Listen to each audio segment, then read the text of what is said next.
আজান দেশে আমি এবার নামাজে যাবো ক ক কি কবি জলদি হ্যাঁ টাহা কয় হাজার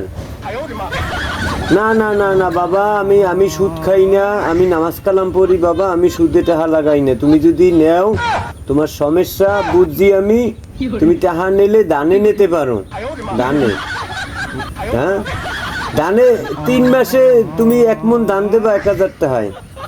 ধর তুমি 10,000 নাও ইরি করতে যখন 3 মাস পর ধান উঠবে না এই সময় তুমি আমারে 10 মণ ধান দেবা আর টাকা 10,000 দেবা হ্যাঁ বেশি হয় সুদের চাইতে কেমনে সুদে 3 মাসে লাগবে কত তোমার 10,000-এ 500 করিয়া 1500 আর 10 মণ ধানের দাম হয় 10,000 আমি অত কিছু বুঝি না বাবা আমি এই নামাজে যামু আজান দেশে তুমি টাকা যদি নাও দানে নিতে পারো 10,000 টাকা 3 মাসে 10 মণ ধান দেবা টাকা আমার মোর ক্যাশ মোরে ফেরত দেবা আমি সুদ টুদ খাই না বাবারে ওই যে আজান দেশে আমি এবার নামাজে যামু তুমি কি নেবা টাকা হ্যাঁ আচ্ছা আমি ওই নামাজ পড়ে আই এরপর তুমি আও বাড়ি আও আমি আসি বাড়ি আচ্ছা আচ্ছা বিপদ তোমার ও